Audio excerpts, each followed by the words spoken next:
नमस्कार दोस्तों, स्वागत है आपका आज के मुख्य समाचारों में। जी हाँ दोस्तों, आपको यहाँ पर देखने को मिलेंगी सुबह से लेकर शाम तक की तमाम बड़ी खबरें, मुख्य समाचार, ब्रेकिंग न्यूज़ अपडेट्स के रूप में। तो दोस्तों, आप सभी लोगों से रिक्वेस्ट है इस वीडियो को ज़्यादा से ज़्यादा लाइक और शेयर करें। तो दोस्तों, सीधे चलते हैं आज की पहली बड़ी खबर की ओर। 5 राज्यों के एग्जिट पोल। यूपी में मोदी योगी की जोड़ी फिर हिट होने का अनुमान। पंजाब में आम आदमी पार्टी और उत्तराखंड में कांग्रेस की सरकार।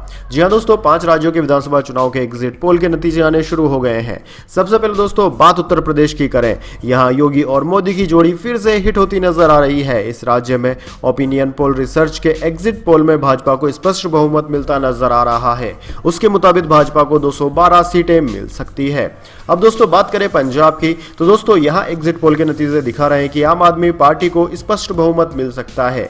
एक्स माय इंडिया आज तक के सर्वे में आम आदमी पार्टी को 83 सीटें मिलती दिख रही है। सी वोटर एबीवीपी के सर्वे में भी आम आदमी पार्टी सबसे बड़ी पार्टी बनकर उभर रही है। इसके अलावा दोस्तों गोवा की बात की जाए तो गोवा में एक्सिस माय इंडिया आज तक और डिजाइन बॉक्स जी न्यूज के सर्वे के मुताबिक किसी भी पार्टी को स्पष्ट बहुमत मिलती नहीं दिख रही है।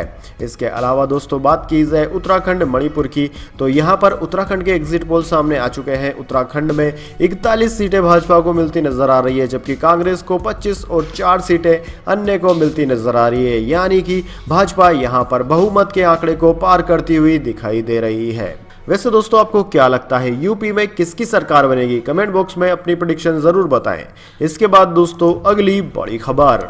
घमासान के बीच रूस ने तैयार की दुश्मन देशों की लिस्ट। ये 31 देश हैं शामिल।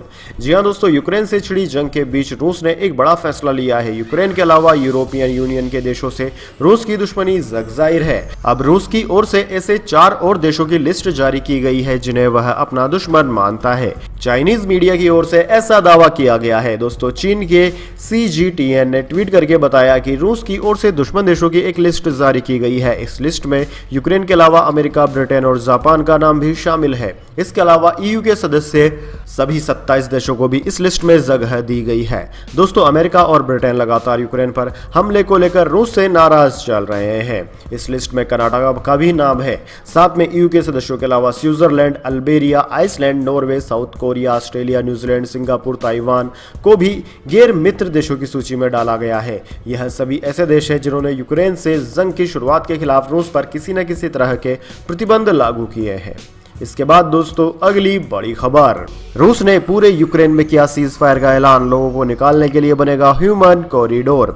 जी हां दोस्तों, रूस और यूक्रेन के बीच 12 दिन से जंग चल रही है। रूस ने सोमवार को कुछ घंटे के लिए पूरे यूक्रेन में सीज फायर का ऐलान कर दिया। स्पुतनिक की रिपोर्ट के मुताबिक यह सीज फायर 12:30 बजे से शुरू होगा। इस दौरान युद्ध में फंसे लोगों को निकालने के लिए ह्यूमन कॉरिडोर बनाया जाएगा।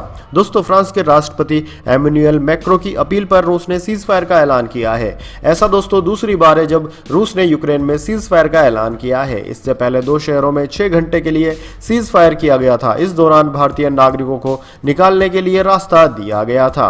दोस्तों मारियुपोल, खार्किव, कीव और सुमी में सीज फायर का ऐलान किया गया है। जानकारी के मुताबिक यूक्रेन के सुमी में 500 से ज्यादा भारतीय फंसे हुए हैं। वो भी अभी निकल नहीं पाए हैं। रूस की सेना की तरफ से सीज फायर के ऐलान के बाद यूक्रेन में फंसे भारतीय वहां से निकल पाएंगे। इसके बाद दोस्तों अगली बड़ी खबर। NSE स्कैम में दूसरी बड़ी गिरफ्तारी। NSE की पूर्व MD चित्रा रामकृष्ण को CBI ने किया अरेस्ट। पूछताछ में आनंद सुब्रमण्यम को पहचानने से कर दिया इनकार।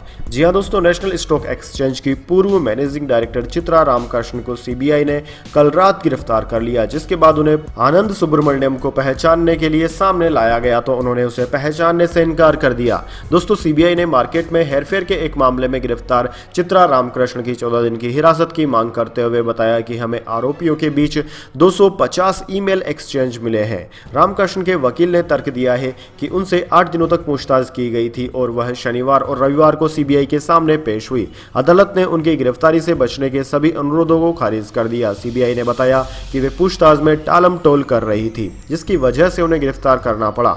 रामकृष्ण पर एक रिपोर्ट में मार्केट रेगुलेटर सेबी ने हिमालय में रहने वाले एक योगी के प्रभाव में निर्णय लेने का आरोप लगाया था। इसके बाद दोस्तों अगली बड़ी खबर। शैनवॉन की पोस्टमार्टम रिपोर्ट में हुआ सनसनीखेज खुलासा। सामने आ गई मौत की असल वजह।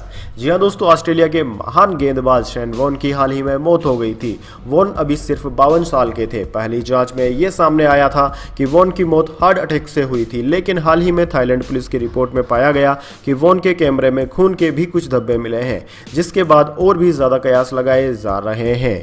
अब जब वॉर्न की पोस्टमार्टम रिपोर्ट सामने आई है तो इसमें और बड़ा खुलासा हुआ है। दरअसल दोस्तों, थाईलैंड पुलिस ने सोमवार को कहा कि ऑस्ट्रेलियाई क्रिकेटर शेन वॉर्न की पोस्टमार्टम रिपोर्ट के अनुसार उनकी मौत नेचुरल कारणों से हुई। राष्ट्रीय पुलिस के उप प्रवक्ता किसान पाथना चारोन द्वारा जारी बयान में कहा गया है कि पोस्टमार्टम करने वाले डॉक्टर की रिपोर्ट वॉर्न के परिवार और ऑस्ट्रेलियाई दूतावास को भेज दी गई है।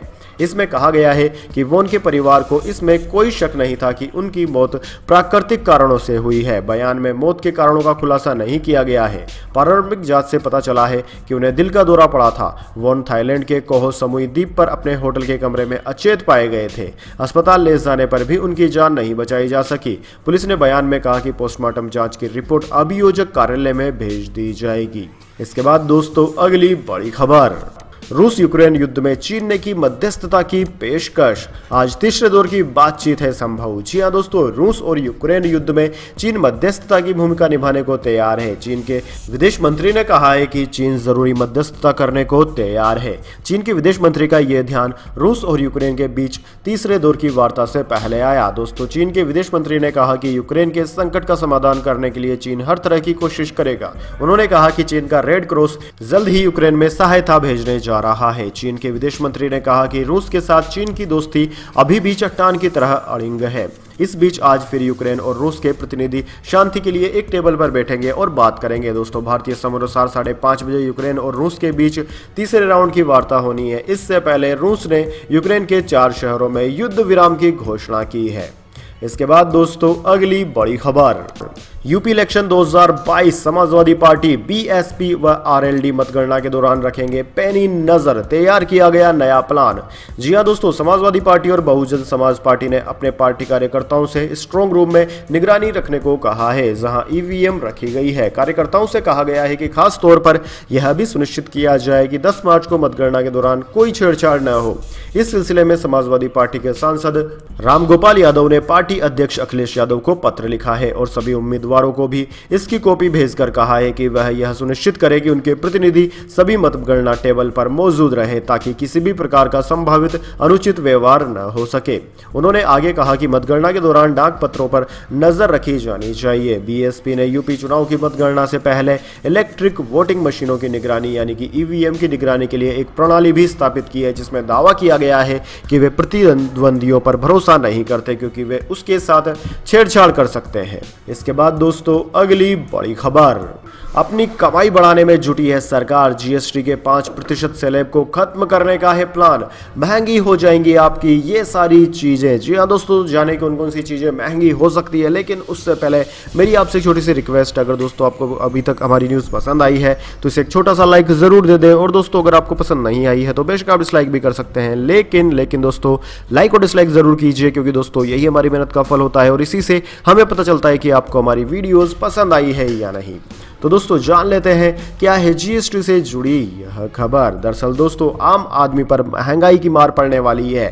जीएसटी काउंसिल अगली बैठक में सबसे निचली टैक्स दर को 5% से बढ़ाकर 8% करने पर विचार कर रही है। इसके अलावा रेवेन्यू बढ़ाने और क्षतिपूर्ति के लिए केंद्र पर राज्यों की निर्भरता खत्म करने के लिए जीएसटी प्रणाली में छूट वाले उत्पादों की सूची में भी फेरबदल की जा सकती है। मीडिया रिपोर्ट्स की माने तो राज्य के वित्त मंत्रियों की एक समिति जीएसटी परिषद को इस महीने के अंत तक अपनी रिपोर्ट सौंप सकती है, जिसमें सबसे निचले जीएसटी स्लैब को बढ़ाने और स्लैब को तर्कसंगत बनाने जैसे कई कदमों में सुझाव दिए जाएंगे।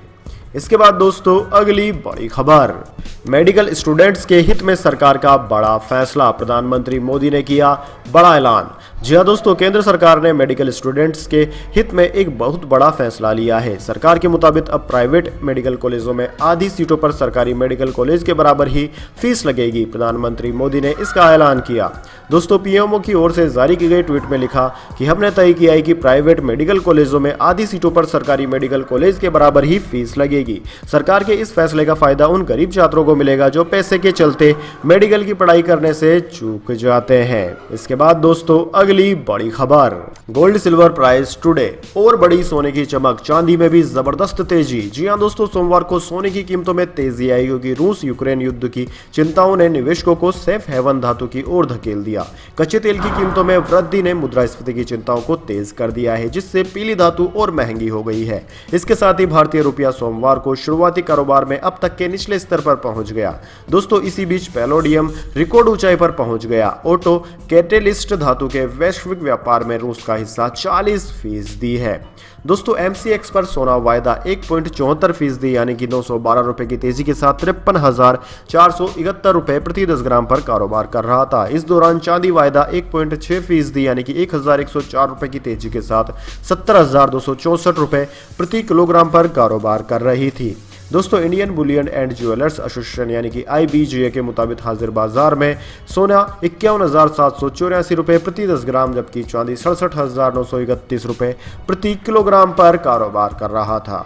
इसके बाद दोस्तों अगली बड़ी खबर, शेयर मार्केट टुडे, बाजार में भूचाल, सेंसेक्स निफ्टी धड़ाम, निवेशकों का हुआ बुरा हाल। जी हां दोस्तों, आज सप्ताह के पहले कारोबारी दिन शेयर बाजार में भारी गिरावट आई। दरअसल दोस्तों यूक्रेन पर रूसी हमले के बाद से ही शेयर बाजार में भारी गिरावट का दौर जारी रहा। BSE, सेंसेक्स और NSE निफ्टी दोबारा गिरावट पर बंद हुए। सेंसेक्स 1491 अंक यानी कि 2.74% नीचे 52,842.75 पर बंद हुआ, जबकि निफ्टी 382.2 अंक यानी कि 2.35% लुढ़क कर 15,863 पर बंद हुआ। आज मेटल्स के अलावा सभी सेक्टर्स लाल निशान पर बंद हुए। रियल्टी 5.47% लुढ़क गया। Bank, auto, finance service, PSU bank और प्राइवेट बैंक में 4% से ज्यादा की गिरावट आई। MFCG, IT, मीडिया और फार्मा भी लाल निशान पर बंद है।